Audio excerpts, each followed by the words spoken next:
ஒரு முறை சிங்கம் கரிசிச்சதுன்னா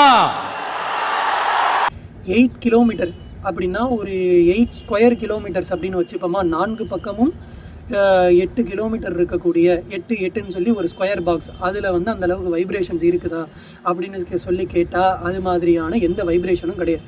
நான் வந்து ஜூவில் பார்த்துருக்கேன் சிங்கம் கர்ஜிக்கிறத. அந்த சிங்கம் வந்து கர்ஜிக்கும் போது எந்த ஒரு விதமான அதிர்வுகளையும் நான் உணரலை.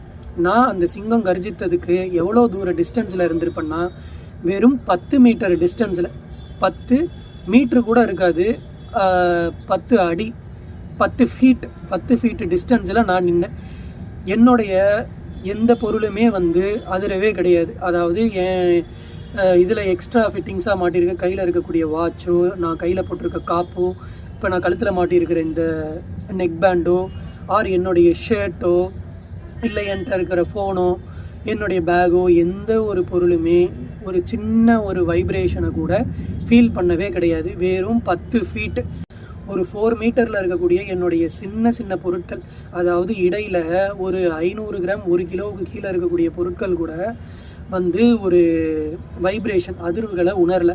ஆனால் நல்ல ஆடியபிலிட்டியானது இருக்கும். சத்தத்தை, சிங்கத்தோட கர்ஜனையை 3 கிலோமீட்டர் தொலைவில் கூட நாங்கள் தெளிவாக கேட்டிருக்கோம். பெரிய ஒரு சத்தமானது இருக்கும், நம்மளால் நோட்டீஸபிளாக இருக்கும். அது ஒரு பிரம்மாண்டமான ஒரு சத்தமாக இருக்கும், அருமையாக இருக்கும். அதெல்லாம் நாங்கள் இல்லைன்னு சொல்ல.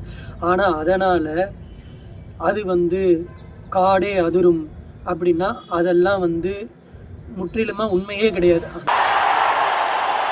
அந்த சவுண்ட்ல ஒரு 8 கிலோமீட்டருக்கு சும்மா அதிரும், எல்லா திசைகளும் அதிரும்.